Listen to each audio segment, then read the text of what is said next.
At ang masabi ko lang po kay Federico, see you in Daet.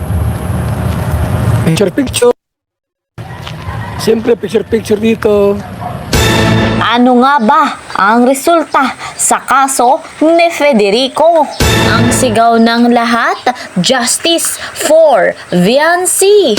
Malalaman natin ang iba't ibang mga pangyayari. Pero bago natin patuloy na panoorin yung video, isa munang magandang araw at gabi sa inyong lahat, saan mang sulok ng mundo. Special shoutout sa mga sumusuporta sa love team na EDSI at sa sumusuporta sa Team Kalingap.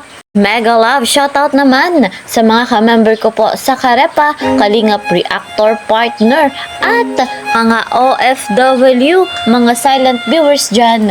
Mega love shoutout po sa inyong lahat. Patuloy naman nating susuportahan ang ama ng Kalingap, Kuya Val Santos Matubang at si Kalingap Rob. Kasama rin ang kanilang may bahay, Ate Edna Vlogs and Madam Jackie Tapia. Saksi nga po tayong buhay sa kanilang kabutihan sa mundong ito. Sa napakarami ng kanilang nalingap, talagang kahanga-hanga. Kaya po deserve nila na patuloy nating tangkilikin yung kanilang vlogs. Ako naman, na inyong lingkod, Kalingap Kel, ay patuloy na naglalambing. Sa bago pa nga po sa aking munting channel, please po subscribe, like and share my videos. At para po lagi kayong updated, please click the notification bell. Eto na mga Kalingap, ano na nga ba yung resulta sa kaso ni Federico?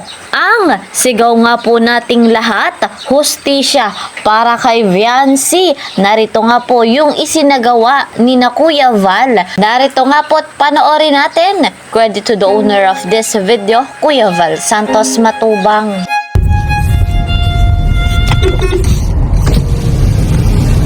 Asan? Nasa HP. Nasa HP raw yung mag-asawa. Si Benirando at si Hansel. Nagawa ng Viancy po mga kaibigan. Punta po namin. At isama namin sa office ng Cyber Diet.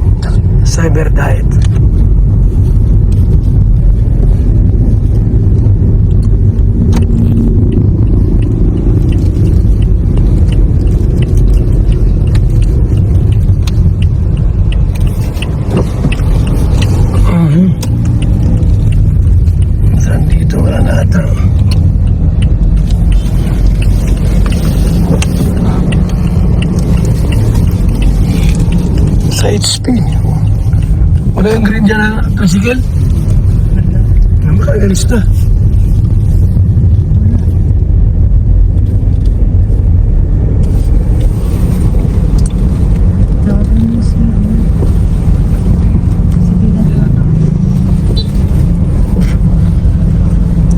Dito.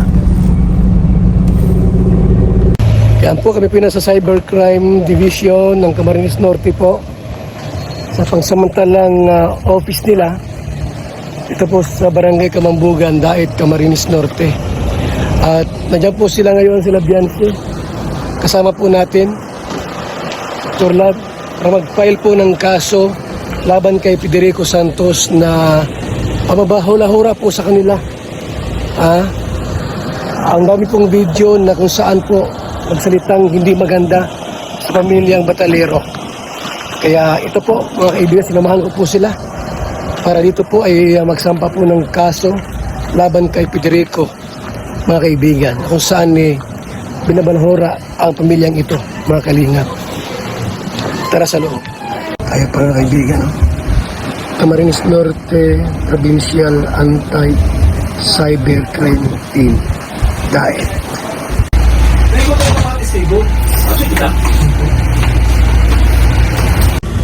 Yun, primerma na ako. Yes! Yan po yung ating pong kinaso. Sinumpa ang salaysay. Yan. Mga kaibigan. Let's go! Ito sa WhatsApp. Ito to.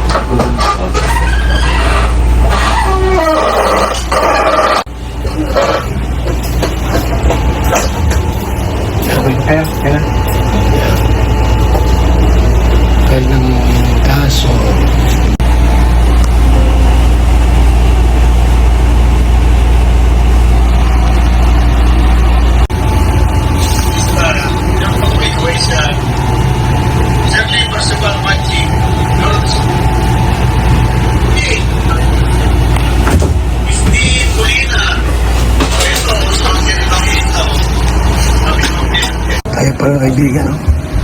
Camarines Norte Provincial Anti-Cybercrime Team. DAET.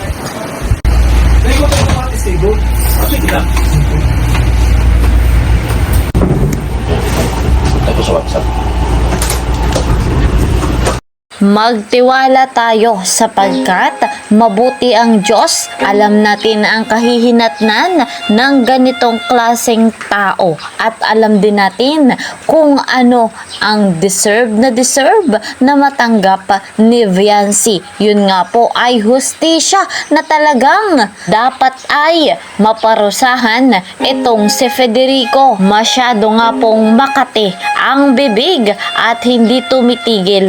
Hanggang ngayon, patuloy pa rin siyang naglalaganap ng kung ano-anong salita, paninira sa kalingap dito kay Viancy at nadamay pa nga rin si Kuya Val. Kapansin-pansin sa kinikilos ni Federico, mukhang natatakot na, mukhang magtatago na ang ganitong klaseng tao, lalo pa nga po at nagsampa na ng kaso si Viancy. Yung ganitong klaseng issue, kahit ano pa man ang dumating na pagsubok at suliranin kay Viancy sa love team na EDSI, mananatili nga pong matatag at malakas. Hindi nga po magtatagal, luluhod itong si Pedring sapagkat hihingi ng tawad dito nga po kay Viancy dahil sa kanyang mga nagawa, sa kanyang mga nasabi sa batang ito. Nakalimutan yata ni Pedring na may batas patungkol dito sa kanyang mga paninira, pambubuli. Gayunpaman, ang mahalaga, umuusad ang kaso at malapit-lapit na nating matanggap ang hustisya. Sa ngayon, mga kalingap, think positive lamang tayo sa lahat ng pagkakataon at good vibes lamang tayo sa love team na EDSI. Exciting pa nga po mga kalingap dahil ngayong next episode ng love team na EDSI talagang kikiligin ang lahat at umaapaw ang pagmamahalan ng love team na EDSI. Ayan mga kalingap, yan po muna ang ating update. See you po sa next video. Mag-iingat po kayo palagi saan mang sulok ng mundo, mapa Luzon, Visayas, Mindanao, pa OFW. Mag-iingat kayo palagi. God bless everyone. God bless Team Kalingap. Bye-bye!